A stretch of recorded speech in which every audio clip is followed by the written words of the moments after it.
본 방송에서 제공하는 투자 정보는 투자 판단에 대한 조언입니다. 방송에서 제공하는 주식의 가치, 가격 상승 및 가격 하락에 대해서는 방송사에서 보장하지 않습니다.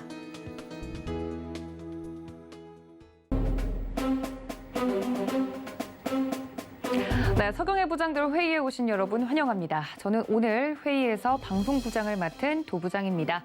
오늘도 저희 부장님들 모시고 회사가 끝난 뒤 본격적으로 해보는 야근 방송 시작을 해볼 텐데요. 오늘 시장도 잘 마무리가 됐습니다. 무난한 시장이었다라는 평가와 함께 왜 올랐는지에 대한 이유들이 속속들이 나오고 있는 상황인데 여러분들 이 시장 속에서도 잘 이겨내고 계신지 궁금합니다. 시장에서 꼭 짚고 넘어가야 될 부분들, 앞으로도 시장을 대응하는 데 필요한 부분들 저희 회의로 함께 보시면서 어떤 부분들 체크해 나가야 될지 오늘도 유익한 시간 되시기를 바랍니다. 자, 오늘 회의에 함께하고 계시는 부장님들 좀 소개를 드려야 될 것 같은데요. 오늘은 한 분이 안 보입니다. 일단 함께 참석해 주신 부장님들 먼저 소개를 드리도록 하죠. 테마 부장님이신 우리 이주연 부장님, 그리고 산업 부장님이신 허반석 부장님 인사드립니다. 부장님들 어서 오십시오. 안녕하세요. 네, 회의를 시작하려고 보니까 빈자리가 보여요. 네. 병가를 내신 우리 최 부장님이 계시다고. 네. 혹시 소문 들으신 거 있으세요?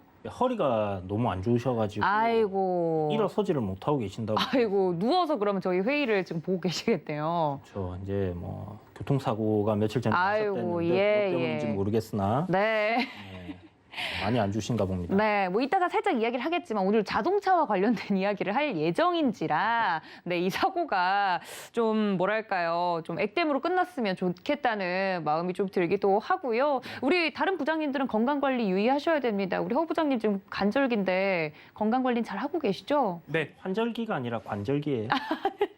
한절기, 네, 간절기, 네. 네. 네, 지금 계절이 좀 넘어가고 있는 때인데 우리 허 부장님은 건강 관리 유의하고 계시죠? 아, 그럼요. 아내가 저희 건강에 굉장히 신경 써주고 있기 때문에 네, 잘 먹고 잘 쉬고 그러니까요. 그러고 있습니다. 아프지 말아야 돼요. 우리 이 부장님은요.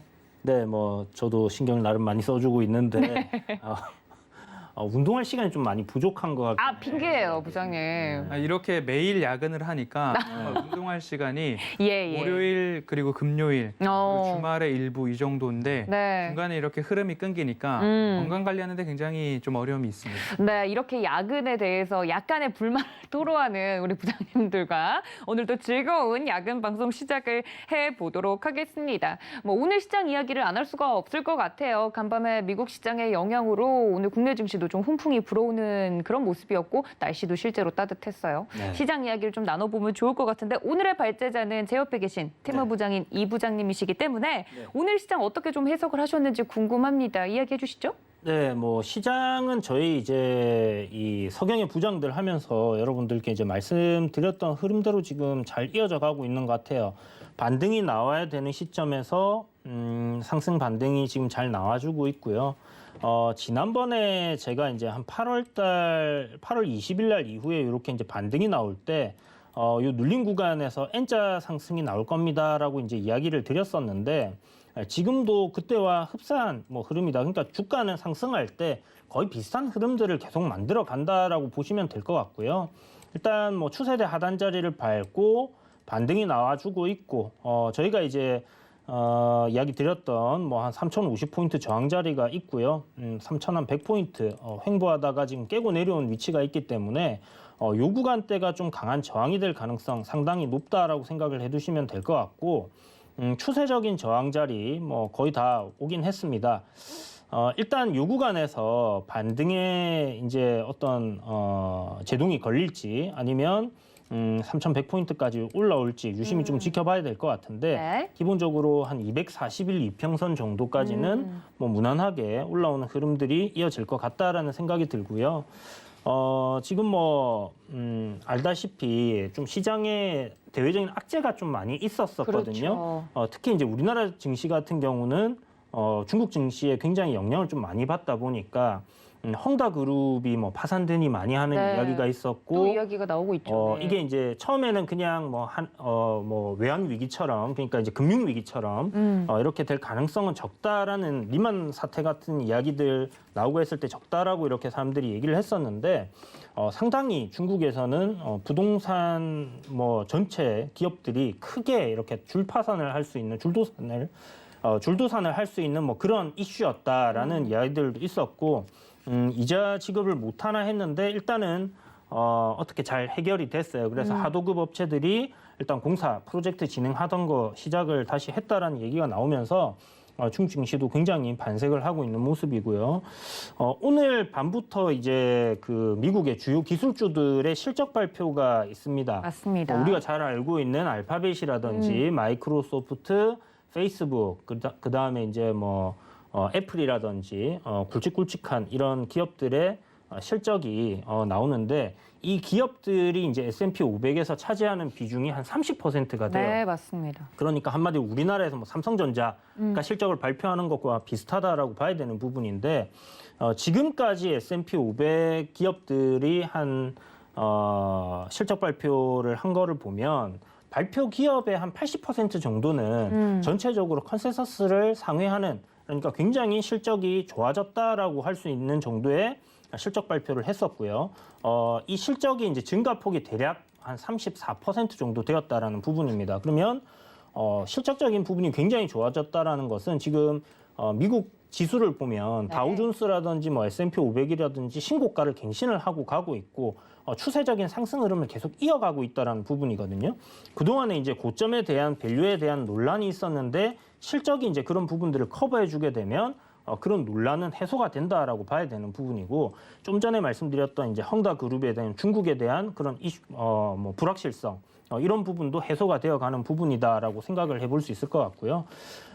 그리고 이제 10월 말에 이번 달 말입니다. 이번 달 말에 인프라 법안 통과 여부가 이제 결정이 날 텐데 네. 이게 이제 물적 인프라 투자가 되는 부분이 하나 1조 달러가 있고요.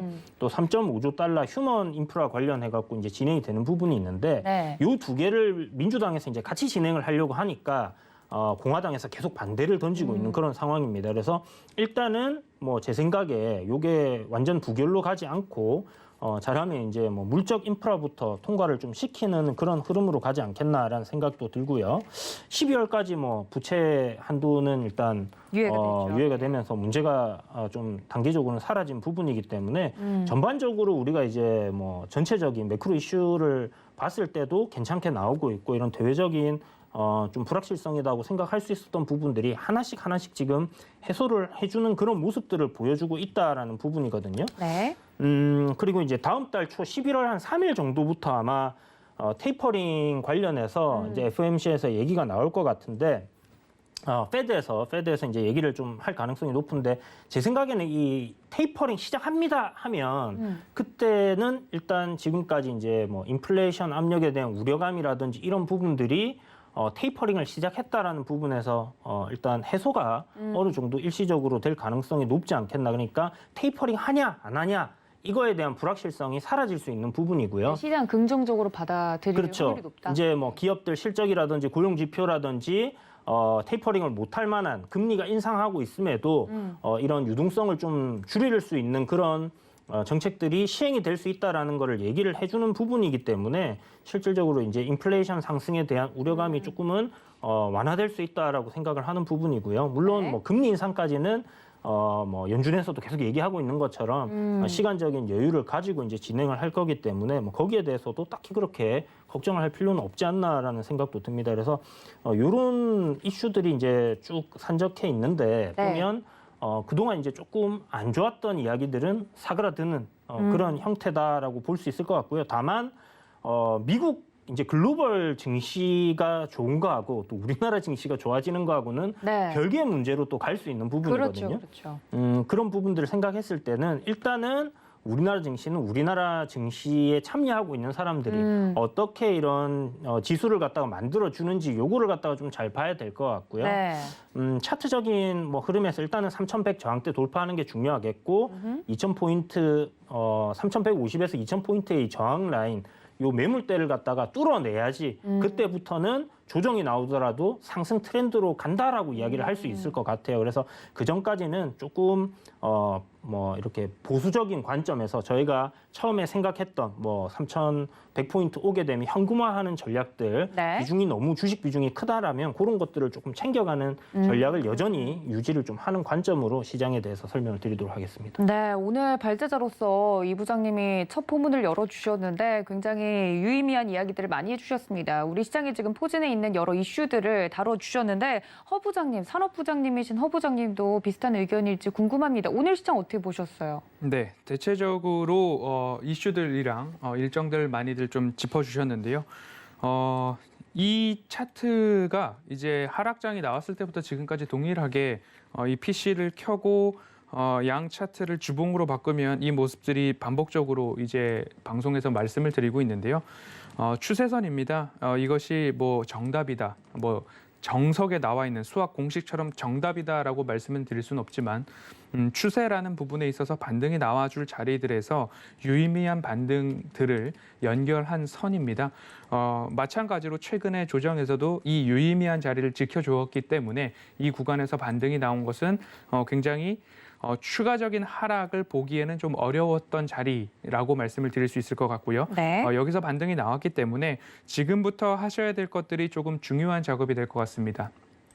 개인적으로 반등이 앞으로 계속 나왔으면 좋겠다라는 생각을 갖고는 있지만 조정이라는 것은 필요한 조정이 분명히 있습니다. 불필요한 조정을 맞을 때도 있죠. 중국에서 또는 우리나라는 지정학적 리스크로 여러 가지 코로나19가 갑작스럽게 폭증하는 것, 시장의 건강함을 유지하기 위함이 아니라 대외 변수를 통해서 조정을 받을 때가 있는데 불필요한 조정이 있고 조정에 있어서 필요한 조정이 있을 수 있습니다. 손바뀜이라든지 수급에 대한 개선이라든지 아니면 추가 상승을 위한 기간 조정이라든지 그런 것들이 꼭 필요한 조정들이라고 저는 보고 있는데요. 3,075포인트 코스피 기준으로 3,075포인트에서 3,100포인트 어간이 필요한 조정이 나오려면 나올 수 있는 자리다라는 말씀을 좀 드리고 싶습니다. 그러면 이 조정이 나올 수 있다라는 자리에서 시청자분들이 하셔야 될 일 중에 하나는 네. 내가 하반기 그리고 내년까지 가지고 갈 종목만 남겨놓고 포트폴리오의 종목 수를 압축하는 겁니다. 포트폴리오 종목을 줄인다라는 이야기는 다른 이야기로 네. 리스크 노출을 최소화하겠다라는 겁니다. 그러면 지금까지 연초부터 지금까지 막 상승했던 시장 속에서 어떤 거 잘 고르면 유동성에 의해서도 올라가고 순환매에 의해서도 올라가고 이슈에 의해서도 올라가고 굳이 기업의 이익 체력이 좋지 않음에도 불구하고 수익을 낼 수 있었던 장이었습니다. 그런데 이제부터 시장은 그렇지 않을 수 있다라는 거죠. 3월부터 시작해서 20년도 3월부터 시작해서 21년도 1월, 2월 또는 9월까지 주식시장에서 나는 수익을 제법 봤어 라고 하시는 분들도 지금부터는 그때와는 사뭇 다른 전혀 다른 시장이 열릴 수 있다는 걸 좀 보시면 좋을 것 같습니다. 하나의 팁을 드리자면 외인들의 수급을 좀 보시면 좋겠는데요. 외인들이 최근 들어서 어떤 모습들을 보여주냐면 오전에 장이 시작할 때는 강하게 선물을 매도합니다. 장 초반 1시간도 안 됐는데 3천억, 4천억, 5천억까지도 매도를 하면서 현물 시장을 좀 누릅니다. 그리고 나서 저가 매수가 꾸준하게 좀 나오다가 그리고 나서 나오는 일이 무엇이냐면 그 이후에 오후를 접어들거나 어느 기점을 토대로 선물 매도 폭을 확실하게 줄여나갑니다. 줄여나가면서 코스피 시장 그리고 또는 코스닥 시장에서 현물을 야금야금 지속적으로 매수를 하면 주가 지수는 어떻게 되냐면 보합 또는 약보합으로 또는 1% 내외까지도 밀려났다가 스물스물 올라와서 강보합 또는 오늘처럼 상승으로 마감하는 일들이 불쑥불쑥 지속적으로 나오는 시장이 최근의 시장이다라고 말씀을 드리면 여기서 힌트를 얻어가시는 거죠. 외인들이 지금 사고 있는 종목이 무언가를 한번 하나의 팁으로 살펴보셔도 좋을 것 같고요. 네. 여태까지 국내 주식 비율을 줄이기 위해서 주구장창 팔던 연기금이 사고 있는 종목이 어딘가 이 두 가지를 좀 체크를 하셔서 내가 가지고 가야 할 종목과 가지고 가지 말아야 할 종목을 구분하는 데 있어서의 기준을 저는 늘 실적이라 말씀을 드리고 있죠. 근데 실적이 어떤 실적이냐? 지금까지 계속 좋았던 실적. 아니죠. 지금부터 좋아지는 실적이나 올해, 내년, 후년도까지 계속 좋아진다고 강하게 전망이 되고 있는 기업들, 산업과 시장의 방향성 꼭 보셔야 되는데 이제는 수급까지 조금 기준으로 세워놓고 분별을 해보시면 조금 더 디테일하게 내가 들고 가야 될 종목과 들고 가지 말아야 될 종목들을 좀 구분을 할 수 있겠다라는 말씀을 드리고 싶습니다. 네. 지금까지 확정적 이벤트도 보자라고 말씀을 드렸습니다. 8월 초부터 제약바이오 이야기를 드리면서 9월에는 유럽 종양학회가 있고요. 11월에는 면역 항암 학회가 있고요. 12월에는 혈액 항암 학회가 있습니다. 우리나라에서 열리는 게 아니라 유럽, 미국 등지에서 열리는 국제 학술 대회인 만큼 여기를 조금 확정적 이벤트라고 생각을 한다면 제약바이오. 2차 전지 섹터는 공포 구간마다 나와서 리뷰를 좀 드렸고요. 네. 리오프닝 관련해서 이마트 말씀드렸죠. 대형마트, 편의점, 백화점, 면세점까지도 볼 수 있겠다라고 말씀을 드렸고요. 통신과 통신 장비, 인프라 법안 통과에 대한 기대감 있겠다. 그리고 금리 상승 구간이니까 은행주 관련된 부분들, 수혜를 입을 수 있는 부분들 보시면 좋겠다라고 말씀을 드렸고요. 끝으로 SK텔레콤이 이제는 거래 정지에 들어갔습니다. 네. 그러면 SK텔레콤의 분할로 인해서 수혜를 받을 자회사들은 어디가 있을까까지도 본다면 SK텔레콤이 거래 정지다. SK텔레콤 거래 못하고 나는 포트에 담아 놓았으니까 기다리면 되겠지라는 것도 하나의 방법이시겠지만 네. 수혜가 어디에 있을까를 좀 본다면 SK 하이닉스를 중심으로 M&A를 활발하게 하겠다라고 하는 이야기가 이미 나왔으니까요. 그 부분에 있어서 조금 더 공부를 더 해보시면 앞으로의 여러분들의 투자에 있어서도 도움이 되면 도움이 됐지 나쁘지 않은 이야기를 지금까지 좀 정리를 해드린 것 같습니다. 네, 두 부장님께서 이야기를 해주신 부분을 좀 종합하면 비슷한 결인 것 같아요. 선택과 집중을 지금 포트폴리오에서는 해야 될 타이밍이 아닌가라고 두 분이 짚어주셨는데요. 그게 현금화 방법이 됐든 혹은 종목 수를 줄이는 방법이 됐든 좋은 종목을 잘 골라내야 되는 시기임은 분명하다 말씀을 해주셨습니다. 저희 부장님들 저희 야근하면서 하는 회의라고 해서 절대 설렁설렁 이야기하지 않습니다. 이렇게 누구보다도 솔직하고 담백하게 시장에 대한 정확한 뷰를 공유해드리고 있는데요. 부장님들과 함께하고 싶으신 분들은 노란톡 저희가 열어두고 있겠습니다. 문자 샵 0082번으로 부장님들 적어서 보내주시면 함께할 수 있는 방법 안내해드리고 있으니까 적극적으로 이용해보시면 좋을 것 같고요. 사실 저희 부장님들과 함께 이런 이야기들을 집중해서 우리 시청자분들이 보셔야 되는 이유가 사실 지난주에 허 부장님이 그냥 그런 이야기를 해주셨어요. 통신이 만약에 안 된다면 우리 생활이 어떨까? 그렇죠. 이런 이야기를 했는데 실제로 어제? 그러니까요. 너무 소름이었어요. 저는 그래서 예견을 했나 이런 생각을 했어요. 어떻게 말이 씨가 이렇게 됐지? 이러면서 저희 방송 때문인가? 이런 자의식 과잉이 좀 일어날 정도로 부장님 어떻게 된 거예요, 허 부장님? 제가 말이 씨가 된다라고 하면 이마트는 상한가를 가야 되겠네요. 예, 그럼 이게 또 잘 들으세요. 뭐 어쨌든 KT에서 뭐 라우터 관련된 에러로 인해서 통신이 좀 안 됐습니다. KT 망이 안 됐음에도 불구하고 우리가 잘 쓰고 있는 메신저라든지 인터넷 포털도 그렇고요. 참으로 답답한 경험을 직접 하게 돼서 놀랐습니다. 깜짝 놀랐어요. 그리고 KT 주가도 순식간에 조금 1% 이상 하락하는 모습들도 좀 보여졌는데요.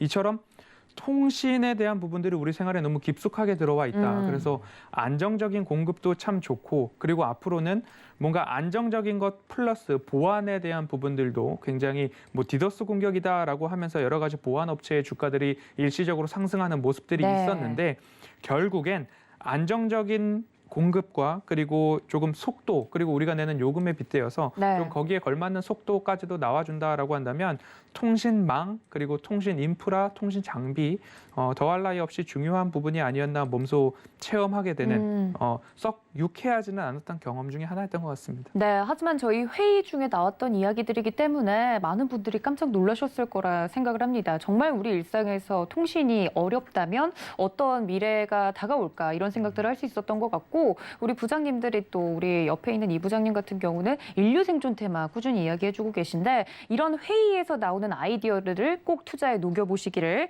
바란다는 마음과 더불어서 저희 회의를 집중해야 되는 가장 중요한 이유가 있다고 합니다. 방송부에서 뽑은 오늘의 긴급 발자가 있다고 하는데요. 어떤 내용일지 함께 보시죠.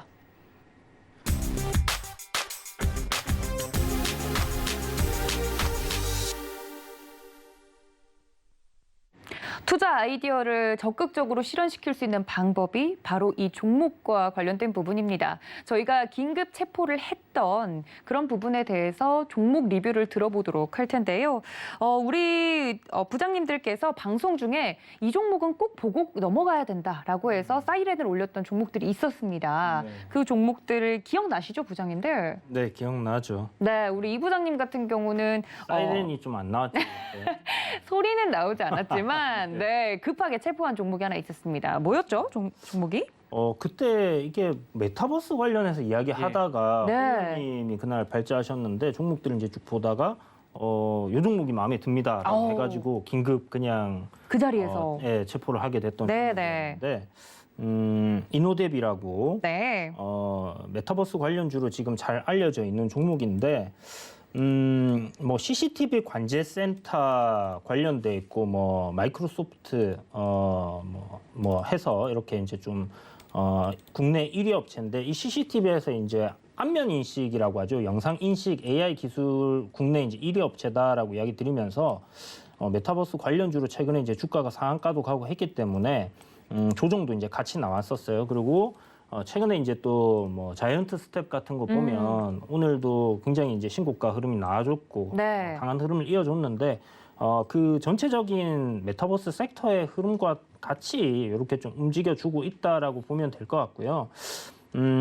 뭐 박스권 흐름으로 상한가 이후에 횡보를 좀 하다가 지금 오늘 거래량이 좀 나와주면서 저항 자리를 좀 돌파해 줄 수 있는 그런 흐름을 만든 것 같습니다. 그래서 지금 뭐 메타버스 관련된 섹터들이 네. 단기간에 뭐 여기서 더 이상 상승을 안 하고 멈추고 내릴 것 같지는 않기 때문에 추가적인 상승 흐름을 좀 더 노려보시고 가져가 보신다면 뭐 충분히 뭐 한 두 자릿수 이상의 수익을 노려볼 수 있지 않겠나라는 생각이 들고요.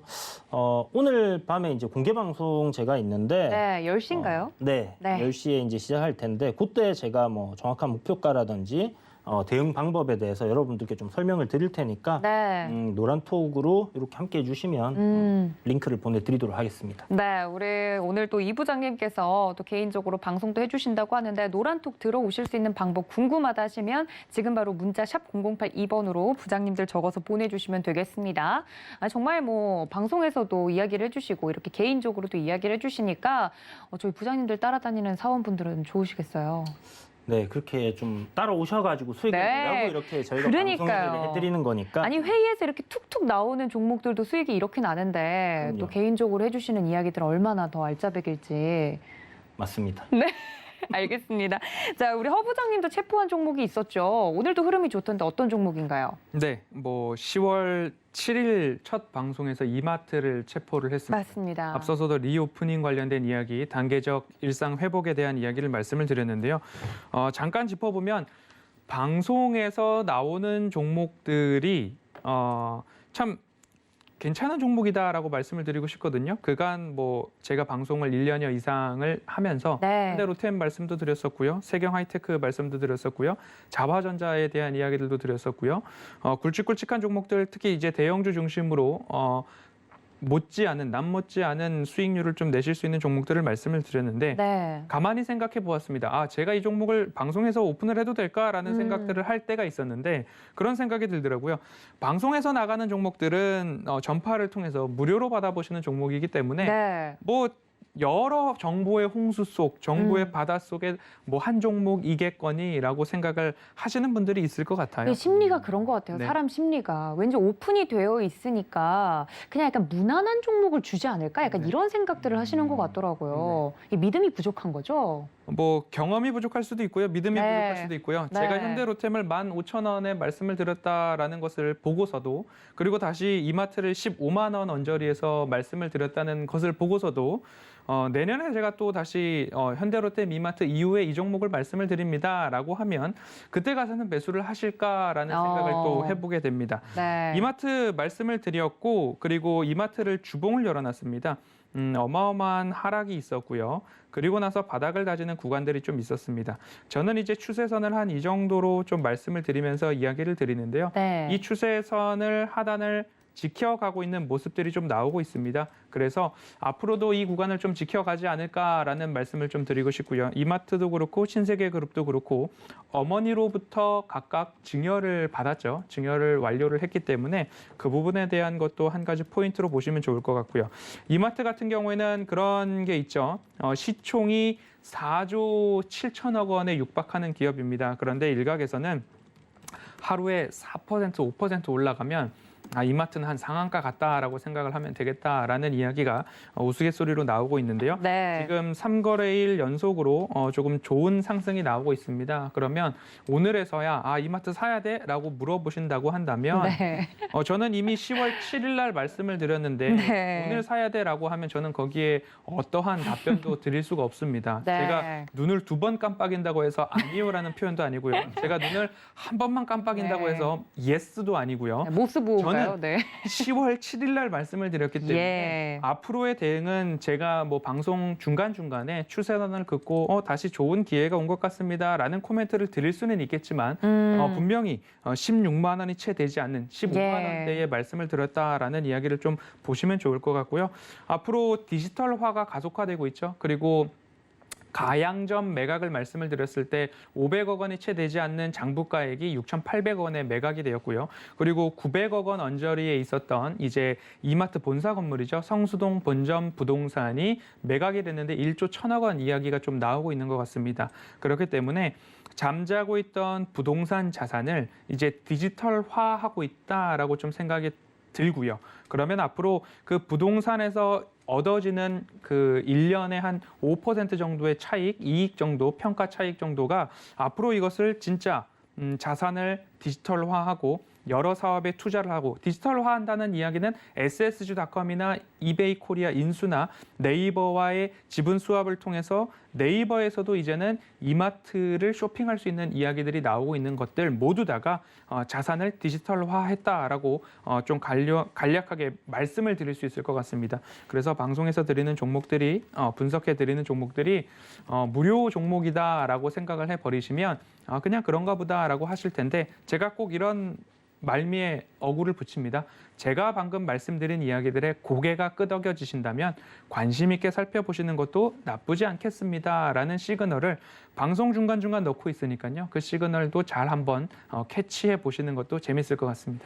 네, 저희가 이야기를 나누면서 이제 안타까운 마음에 웃음을 흘렸는데 사실 이게 참 정말 저도 개인적으로 안타까워서 저희가 준비하는 발제들과 회의 내용들은 부장님들이 직접 야근을 해가면서 다크서클이 눈 아래까지 내려오면서도 준비해 주시는 직접 뽑으신 발제들입니다. 거기에 따른 종목들도 다 매의 눈으로 지켜보신 종목들이기 때문에 회의 내용을 그냥 한 귀로 흘리지 마시고요. 저희 방송을 보시면서 이 회의를 함께 참여하시는 사원으로서 이러한 알짜배기 정보들을 가지고 수익까지 내시기를 바라는 마음을 담아서 오늘 긴급 체포했던 종목들 리뷰를 좀 들어봤습니다. 결코 작은 수익이 아니죠. 이러한 수익을 쉽게 얻을 수 있다고 생각하면 안 될 것 같습니다. 저희 부장님들과 함께하고 싶으신 분들은 노란톡으로 지금 바로 들어오시면 되겠는데요. 문자샵 0082번으로 부장님들 적어서 보내주시면 저희 방송부에서 안내해 드리도록 하겠습니다. 자, 그렇다면 오늘의 발제도 더욱더 기대가 되는데요. 이 부장님께서 준비를 해주셨다고 합니다. 어떤 발제 내용일지 함께 보시죠. 네, 천슬라가 된 테슬라, 리비안이 후속 주자 될까라는 주제로 테마 부장님이신 이 부장님이 준비를 해주셨습니다. 말 그대로 정말 테슬라가 천슬라 고지에 올랐습니다. 그 덕분에 우리 시장에도 오늘 훈풍이 좀 불어주는 모습이었는데 뭐 일간에선 여러 가지 뉴스들이 쏟아져 나오고 있어요. 천슬라는 됐지만 안정성 검증은 된 것이냐 혹은 길거리에서 보이는 이 테슬라 차량에 대해서도 이야기들이 많고요. 오늘 준비해 주신 내용 바로 들어볼까요? 네, 사실 다시 천슬라 올 거라고 생각을 요 며칠 전까지는 못 했었는데 일단 상승 흐름을 좀 꾸준히 이어오고 있었기 때문에 테슬라 같은 경우에 잘하면 이게 또 $1,000를 넘어서는 그런 흐름이 나오지 않겠나라고 며칠 전에 이제 생각을 했어요. 네. 그런데 자고 일어났더니 12%의 급등이 네. 나와 있다라는 게 정말 깜짝 놀랐고요. 이렇게도 움직이네요. 뭐 시가총액이 워낙 큰 종목이니까 예. 사실 가능할까라는 생각을 해봤었는데 실질적으로 그런 일이 일어났다라는 생각이 드는데 삼성전자가 급등을 했던 그날이 좀 생각이 나는 것 같기도 하고요. 올 초인가요? 그렇죠. 네. 1월 달에 네. 대형주도 이제 달릴 때 삼성전자가 고점을 찍고 그다음부터 이제 계속 미끄러졌었죠. 아이고, 네. 그러지는 않을 거다라는 생각은 드는데 일단 테슬라가 오늘 이제 이렇게 크게 올라간 이유는 모건 스탠리에서 나온 보고서 때문입니다. 테슬라 목표가를 1,200달러까지 이제 상향을 했는데 이게 굉장히 보수적으로 전망을 잡아서 이제 1,200달러라고 이렇게 이제 목표가를 상향을 했고요. 렌터카 업체인 허츠라고 있는데 네. 여기에서 이제 10만 대 정도를 갖다가 구매하겠다라는 이제 이야기가 나왔어요. 그러니까 이제 미국 같은 경우에는 이 렌터카 시장이 굉장히 크기 때문에 네. 이 이제 10만 대로 끝나는 게 아니라 뭐 다른 경쟁 업체들 렌터카까지 한다면 못해도 최소한 40만 대에서 한 80만 대 정도의 전기차가 침투할 그런 공간이 있다라고 이야기를 들었는데 네. 지금 이제 10만 대 시작인 거예요. 그러니까 이런 그 렌트카 업체는 그리고 미국만 있는 게 아니라 글로벌적으로 렌트카 업체들은 굉장히 많은 상황이고 물론 그 기업들이 다 테슬라 차를 살지는 모르겠지만 어찌되었던 이런 ESG 경영이라는 부분에 있어서 기업들이 이제 참여를 계속 하고 있는 상황이고 그렇다면 뭐 대형 렌트카 업체들 같은 경우는 기존의 내연 기관차를 확대하기보다는 이런 친환경 자동차들을 점진적으로 계속 확대할 가능성이 굉장히 높다라고 봐야 되는 부분입니다. 그래서 친환경 자동차가 이제 이런 렌트카 시장에서 지속적으로 구매가 일어난다고 하면 테슬라의 실적은 굉장히 더 좋아질 수 있겠다라는 생각이 들고요. 네. 연간 생산량이 한 40만 대에서 작년에 이제 올해 들어서 이제 90만 대로 늘어났어요. 그런데 지금 이게 내년에는 오스틴 공장 뭐 역량으로 한 140만 대까지 이제 증산이 가능하다라고 하니까 앞으로 이제 테슬라는 생산을 해내는 만큼 계속 판매가 되고 있는 기업이기 때문에 네. 실적적인 부분이 계속 증가할 수 있겠다. 그래서 모건 스탠리에서 어떤 얘기를 했냐면 이제 시작하는 기업입니다. 보통 이제 급등 나오고 나면 이제 시작입니다. 뭐 이런 얘기들 하는 분들이 꼭 있거든요. 네. 이제 출발합니다라고. 네. 그런데 이제 모건 스탠리에서 자동차를 담당하는 애널리스트가 이제 이런 얘기를 했다라고 해요. 그래서 성장의 초입에 있는 부분이기 때문에 앞으로도 충분히 상승이 더 일어날 거다라는 이야기를 했는데 뭐 어찌됐든 지금 테슬라 같은 경우는 비트코인 투자해 놓은 것도 굉장한 이렇게 수익이 나고 있는 상황이고 전체적으로 회사가 돌아가는 상황이 굉장히 괜찮아 보이긴 합니다. 뭐 적정 주가는 어떻게 계산을 해야 될지는 모르겠으나 네. 어찌됐든 이런 성장에 대한 기대감이 주가에 지금 계속 반영이 되고 있는 상황이고 상승 추세를 이어가고 있는 부분이기 때문에 뭐 지속적으로 좀 상승하는 흐름은 이어질 수 있겠다라고 생각이 들고요. 네. 이제 저희가 이제 좀 이 방송에서 여러 번 이야기 드렸던 네. 리비안 테마 이것 때문에 사실 우리 친환경 자동차 관련주들이 다 같이 좀 움직임이 나오고 있다라는 그렇죠. 얘기도 했었고 방송에서 설명을 드렸었는데 요게 이제 상장 추수감사절 정도에서 11월 뭐 한 23일에서 25일 정도 전후로 해서 상장이 될 가능성이 높다라는 이야기가 나오고 있고요. 상반기 실적은 실질적으로 리비안 같은 경우는 1.9조 정도, 그러니까 2조 정도의 적자를 내고 있는 기업이에요. 그런데 상장하게 되면 시가총액이 95조 정도가 예상이 된다고 합니다. 적자를 거의 상반기에 2조 정도 내는 기업이 상장하는데 95조. 좀 아이러니합니다. 그죠? 그렇지만 일단 기대감이 그만큼 크다라고 우리가 생각을 해봐야 되는 부분이겠고요. 선주문만 일단 15만 대. 그러니까 자동차를 지금도 뭐 만들어서 판매를 하고 있으나 그 생산량이 이제 그렇게 크지 않다. 대량 생산이 지금 안 되고 있는 부분이 있는데 네. 이게 지금 점진적으로 계속 좋아지는 흐름으로 갈 거다라는 부분이고요. 상장 이후에 들어오는 자금의 한 10조 정도를 갖다가 이 생산 공장으로 이렇게 투자를 한답니다. 그러면 연간 한 20만 대까지 이렇게 생산을 늘릴 수 있고 지금 현재 이제 테슬라 같은 경우는 승용차 위주로 이렇게 좀 판매를 했다라고 하면 리비안 같은 경우는 픽업 트럭 그다음에 SUV랑 배달용 밴이 이제 주력이거든요. 네. 근데 이 픽업 트럭이랑 뭐 SUV 이 배달용 밴이 북미 시장, 그다음에 유럽 시장을 통틀면 시장 규모가 1,200조 정도가 된다라고 합니다. 그러니까 타겟을 굉장히 좀 잘 잡았다라고 생각을 해볼 수 있을 것 같고요. 네. 이것뿐만이 아니라 이제 배달용 밴이라고 하면 이제 우리가 이제 물건을 수송하는 그런 자동차잖아요. 그쵸. 물류에 꼭 필요한 그런 부분인데 이게 이제 아마존에서 한 10만 대를 이제 지금 선주문을 해놓은 상황이고 이제 점차적으로 이렇게 납품을 해갈 상황인데 여기에 이제 물류 시스템을 좀 통합 관리하는 그러니까 자동차 충전부터 해서 물류에 들어가는 어떤 그 비용적인 측면들을 다 통합 관리하는 그런 시스템적인 측면을 갖다가 또 지금 준비를 하고 있어요. 그러니까 거대한 플랫폼. 하나의 플랫폼으로 이렇게 또 사업을 또 진행한다라는 부분이 있기 때문에 네. 이런 부분들이 제가 봤을 때는 뭐 테슬라와는 조금 차별화가 되는 부분이 아닐까라는 생각도 들고요.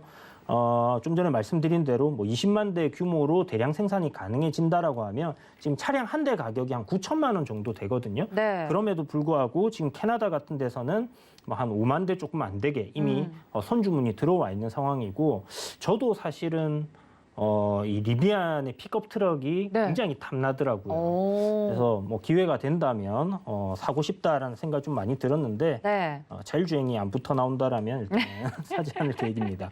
어찌됐든 이제 뭐 두 기업 다 전기차라는 친환경 자동차라는 이런 부분에서 시장에서 지금 테슬라가 시가총액이 어마어마하게 이렇게 높아진 상황이고 네. 이 머스크 형님이 네. 전 세계 이제 1위 부자가 됐다라는 것 자체가 그러니까요. 네. 의미하는 시사하는 바가 굉장히 크다라고 생각이 듭니다. 그래서 이런 부분들을 우리가 좀 생각했을 때 일단 어찌됐든 리비안은 테슬라의 대항마다라는 걸로 그렇죠. 지금 나오고 있는 상황이기 때문에 이 부분은 지금 생산성을 봤을 때는 추후 더 좀 상장되고 나서 어떤 흐름으로 가는지를 좀 지켜볼 필요가 있을 것 같고요. 네. 아무래도 뭐 시장을 좀 선점하고 있는 기업들을 쉽게 좀 제치기는 쉽지는 않을 것 같은데 얼마만큼 또 소비자들의 마음을 흔들 수 있는 그런 제품이냐 이게 좀 중요하지 않겠나 싶고 네. 한국 차들도 좀 빨리 잘 나와야 될 텐데. 그러니까요. 어쨌든 뭐 이렇게 해서 이제 두 종목이 있고 리비안 관련 테마들 네. 지금 보면 잠시 좀 쉬고 있는 흐름인데 제가 봤을 때는 단기적으로는 추가적으로 여전히 수익을 낼 수 있는 구간이 남아 있다라는 생각이 들거든요. 그래서 요 리비안 관련주들 뭐 에코캡이라든지 후발주들도 꽤나 상당히 많이 있는 상황인데 네. 이 기업들을 여러분들이 조금 유심히 한번 좀 잘 챙겨 보셔야 될 것 같다는 생각이 듭니다. 기존에는 테슬라 관련주로도 엮여 있던 기업들이 네. 어차피 이제 전기차 이 친환경 자동차 부품을 만들기 때문에 이게 여기저기 비슷하니까요. 납품을 할 수 그쵸? 있는 네. 그런 시장이 열리고 있다라고 생각을 한다면 이런 부품 장비주들도 뭐 괜찮지 않겠나라고 생각을 해볼 수 있는 부분이고 지금 이미 주가는 리비안 테마로 인해서 좀 강세를 보여주고 있기 네. 때문에 이런 부분들 아까 말씀드린 것처럼 11월 추수감사절 그러니까 23일에서 25일경이 될 것 같은데 그때까지는 이 테마가 살아있을 가능성이 좀 높기 때문에 최대한 저점 매수, 고점 매도를 지속적으로 좀 매매 전략으로 여러분들이 노려보신다면 괜찮을 것 같다라는 생각이 들고요. 우리 이제 허 부장님께서는 네. 섹터라든지 산업에 대한 방향 굉장히 이제 깊이 있게 이렇게 좀 분석을 하시고 잘 보고 그쵸? 계신데 친환경 자동차 시장에 대한 성장성에 대해서 우리 허 부장님께서 좀 한마디 해주셨으면 좋겠습니다. 네. 친환경 자동차는 이제 배터리가 들어가는 전기 자동차가 대세잖아요. 그쵸. 그러면 이제 2차 전지 산업을 말씀을 드리면서 얼추 다 정리가 되었던 것 같습니다. 예를 들자면 전 세계 전기차 침투율이 현재 한 자릿수다.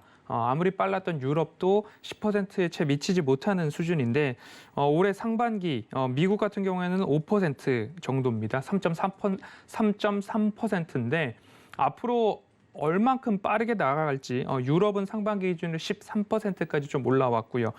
글로벌 평균으로는 8%, 그리고 중국은 중국 자체 배터리에 대한 소비가 굉장히 빠르면서 14%까지 전기차 침투율이 올라왔는데 미국이 이제 목표로 삼고 있는 전기차 침투율이 50%입니다. 그러면 내연기관 등록된 차량 기준으로 내연기관 차량 반 그리고 전기차 반 이렇게 되는 건데요. 2030년까지 이 침투율을 50%까지 끌고 가겠다는 게 미국의 목표입니다. 그러면 친환경 자동차의 시장은 이 전기차 침투율이 50%가 될 때까지 쉬지 않고 갈 수 있는 섹터다라고 좀 생각이 듭니다. 그런데 주가도 그렇고요. 산업의 시장성도 그렇고요. 결국엔 끝에 가서는 어떤 이야기가 나오냐면 치킨 게임 이야기가 또 나올 수 있습니다. 배터리가 이제 기술도 그렇고 안정성도 그렇고 상향 평준화가 되었고 완성차 업체와 배터리 제조사가 조인트 벤처죠. 합작 법인을 설립해서 우리 건 우리가 만든다라는 이야기가 나가더라도 가다가 중간중간 이제 게임 체인저가 등장할 수 있습니다. 네. 뭐 전고체 배터리라고도 하고요. 테슬라에서는 이제 꿈의 배터리, 1만 마일 배터리 이런 이야기들이 좀 나오고 있는데 그 와중에 누군가 또 어떠한 기술이 나올지 모르는 시장이 또 이제 새로운 기술 혁신의 장이기 때문에 이 구간에 있어서는 게임 체인저가 등장하는 것 이외에는 앞으로 시장을 주도하고 있는 기업들의 주도가 꾸준하게 이어질 것이다라고 생각을 하고 있습니다. 네. 그래서 5월에는 배터리 셀 제조업체에 보자고 말씀을 좀 드렸었고요. 그랬죠. 그 이후에 배터리 2차 전지 어떤 거 보아야 합니까? 라고 해서 소재가 혁신이 되어야 배터리 성능이 혁신이 된다라고 하면서 소재라고 한다면 배터리를 구성하고 있는 거죠. 양극재, 음극재, 전해액, 그리고 분리막 되겠죠. SKI 테크놀로지도 상장하기 이전부터 말씀을 좀 드렸었습니다. 그렇기 때문에 앞으로 친환경 자동차 시장의 성장, 이렇게 얘기하고 싶습니다. 확실한 테마고 전 세계가 한 방향으로 직진하고 있다라고 좀 요약을 해볼 수 있기 때문에 네. 관련된 부분으로 투자를 하시는 분들도 끊임없이 이 부분에 대해서, 이 섹터에 대해서 공부를 하면 할수록 더 수익에 가까워질 수 있겠다라는 말씀으로 정리해 보겠습니다. 네, 리비안 관련주 그리고 천슬라가 된 테슬라 이 이야기만 들어도 굉장히 시장성이 커지고 있고 거기에 뛰어드는 기업들이 많아지고 있어서 투자를 하는 우리 시청자분들도 어느 방향으로 접근하느냐에 따라서 또 수익을 보는 종목이 있을 수도 있고 잃는 종목이 있을 수도 있고라는 생각이 저는 드네요. 들을수록 이게 자동차 산업으로 접근하시는 분들도 있을 거고 배터리 쪽으로 좀 집중하시는 분들도 있을 거고 혹은 뭐 전기차와 관련돼서 제2, 제3의 테슬라를 노리는 충전소에 네네 그런 쪽으로 또 접근할 수도 있는 거고요. 너무 방향성이 많아서 이야기거리가 많아서 어려운 게 아닌가라는 생각이 저는 개인적으로 드는데 또 그런 기업도 있다면서요. 테슬라 자체에 또 투자를 해서 수익을 보는 그런 구조의 기업도 있다고 아까 이야기를 해주신 걸 살짝 들었거든요, 이분이. 네, 오늘 이제 상가 갔던 네. 국부 디자인이라는 종목이었는데요. 네. 사실 이제 상가 갈 때만 해도 그래 뭐 이슈가 되니까 상가 가나 보다 지분 좀 들고 있나 보다 이렇게 생각을 했습니다. 네. 그리고 이제 뭐 상한가 풀리고 뭐 할 때도 별 관심 없이 제가 생각했을 때 그냥 차트적인 위치가 뭐 그렇게 쏙 좋지는 않은 것 같다라는 생각을 하고 있었거든요. 그런데 이게 지금 보면 자 국부 디자인이 네. 이렇게 이제 상한가를 들어갔는데 사실 추후에 이제 기사를 보고 네. 야 이게 상한가를 가면 이제 신고가인데 여기서부터는 얼마나 갈 수 있을까라는 좀 생각을 많이 하게 되는 네. 그런 모습이었거든요. 지금 네. 월봉을 보게 되면 2015년도의 고점과 17년도 고점을 거의 근사치까지 지금 올라왔습니다. 그리고 올해는 이제 신고가 흐름이고요. 그런데 기사 내용에 보면 이 테슬라의 주식을 12만 뭐 1,000주 정도 갖고 네. 있다라고 해요. 그러면 이게 지금 현재 테슬라 주가가 1,024달러니까 환율을 계산해서 대충 말씀드리면 네. 1,500억에서 1,600억이더라고요. 이 기업은 투자를 잘한 거네요. 그렇죠. 네. 이제 한 700, 이제 처음에 이제 지분 취득을 했을 때 한 730억 정도로 장부가에 이제 적혀 있었는데 아마 3분기 실적 발표가 나올 때 이게 1,000달러 이상으로 유지가 된다라고 하면 이게 1,500억에서 1,600억으로 투자에 대한 그런 수익률이 잡히지 않겠나라는 생각이 들고 네. 뭐 팔지 않을 수도 있겠죠. 계속 가져갈 수도 있는 거고요. 네. 이제 처분할지는 모르겠지만 회사의 시가총액이 국부 디자인의 시가총액이 2,085억밖에 안 된다라는 거예요. 그러니까 지금 이제 막 2,000억을 넘어섰는데 테슬라를 보유하고 있는 지분 가치가 1,600억. 네. 거의 뭐 회사 시가총액과 맞먹는 거잖아요. 그래서 좀 깜짝 놀랬고 추가적인 상승이 나올 수 있겠나 한 부분이었는데 그냥 일시적인 뭐 반짝임이지라고 생각을 했는데 뭐 테슬라 주가가 계속 상승을 한다라면 네. 국부 디자인도 그에 따라서 계속해서 움직임이 나올 가능성이 좀 높지 않겠나라는 생각이 들었었어요. 네, 이런 기업도 있나 싶을 정도로 네. 네, 왜 올랐지 하고 보니까 또 이렇게도 엮일 수 있겠구나라는 생각이 저는 오늘 들어서 네. 허 부장님 뭐 하실 말씀 제가 있을까요? 지금 그 말씀을 주셔서 국보 디자인 8월 13일자 반기 보고서를 열어놨는데 네, 네. 테슬라를 진짜로 12만 주 가지고 있어요. 이야, 네. 8월 13일 기준으로는 928억 원. 예, 928억 원. 그리고 네. TSMC도 갖고 있고요. 아마존도 갖고 있고요. BYD, 애플 여러 종류의 해외 주식을 굉장히 많이 갖고 있습니다. 이것도 마찬가지로 자산주 관련한 투자 포인트로 삼아 보셔도 좋거든요.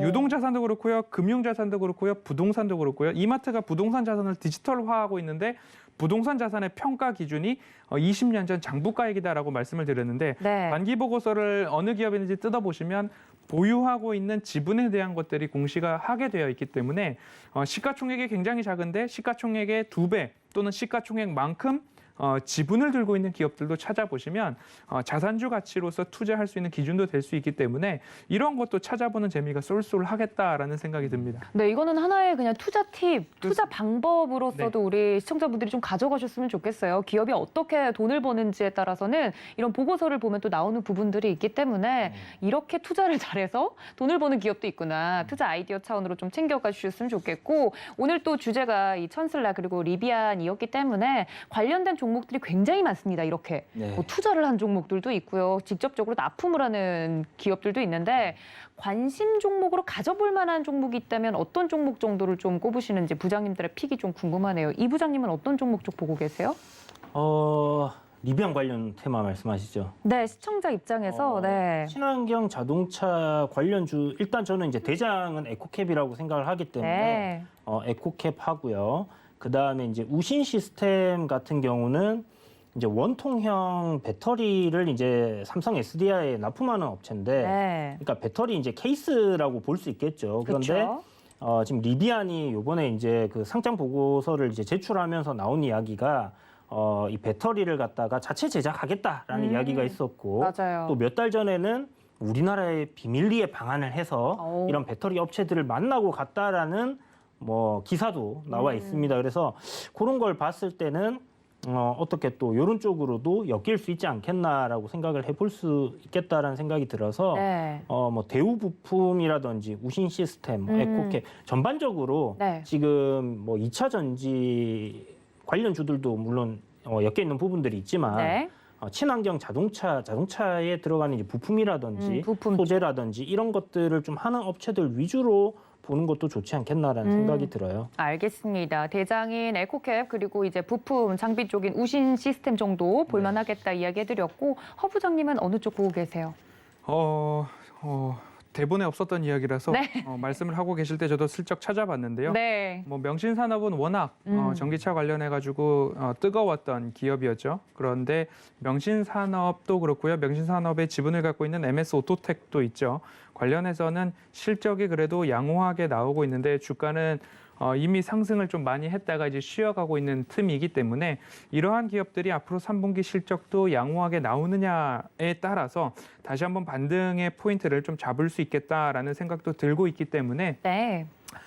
한번 유행했던 기업들 중에서 좀 쉬고 있는 기업인데 그 기업들 중에서 이익이 그래도 잘 나고 있는 기업이다라고 하면 기간 조정을 받을 만큼 받았다라고 한다면 한 번쯤 더 추가적으로 보시면 좋을 텐데 지금 명신산업과 MS 오토텍은 제가 뭐 5분도 안 되는 사이에 뭔가 그래도 말을 해야 되니까 멘트를 해야 되니까 급하게 좀 찾아봐서 네. 뭐 기업에 대한 상황을 그렇게 면밀하게 현재 기점으로는 보지는 않았습니다. 그런데 차트상으로 보았을 때는 그리고 이익이 나는 기업이기 때문에 두 기업을 조금 더 잘 공부를 해보시면 어떨까 어떨까 하는 과제로 우리 사원분들께 좀 내드리도록 하겠습니다. 네, 알겠습니다. 이 친환경과 관련돼서 좀 러프하게 제가 물어본 부분이 있었는데요. 종목에 대한 이야기들도 우리 부장님들의 팁을 함께 얹어서 이야기를 나눠봤으니까 우리 시청자분들 이 점까지 참고해 주시면 좋을 것 같습니다. 산업 전반에 대해서 말씀을 해주신 우리 허 부장님의 이야기까지 들어봤습니다.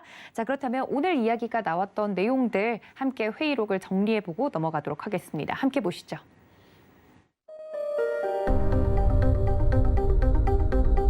네, 오늘 이 부장님께서 준비해 주신 주제는 리비안, 제2의 테슬라라고 불리고 있는 기업이죠. 천슬라의 후속 주자가 될까였습니다.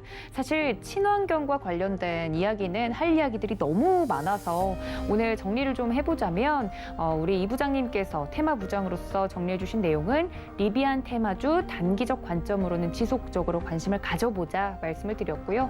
산업부장님이신 허 부장님은 산업의 방향성과 역시나 종목을 볼 때 가장 중요한 매수 타이밍, 이 두 가지가 합쳐졌을 때 수익이 날 수 있다라고 한 줄 정리를 해드렸습니다.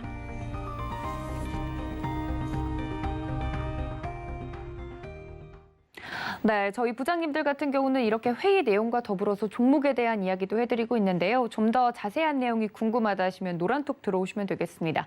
서울경제TV 함께 하시는 분들은 모두 알고 계실 그 번호 샵 0082번으로 함께 부장님들이라고 적어서 보내주시면 통로 저희가 안내해드리고 있으니까요. 적극적으로 문의 주시기를 바랍니다.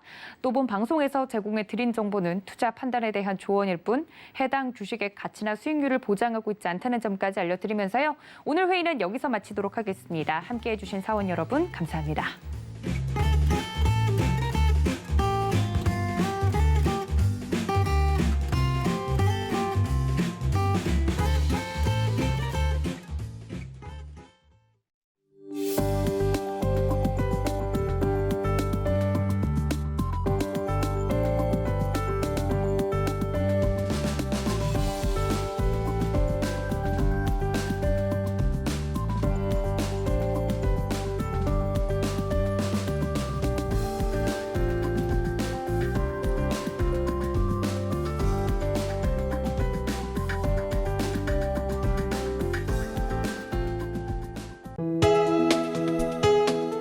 본 방송에서 제공하는 투자 정보는 투자 판단에 대한 조언입니다. 방송에서 제공하는 주식의 가치, 가격 상승 및 가격 하락에 대해서는 방송사에서 보장하지 않습니다.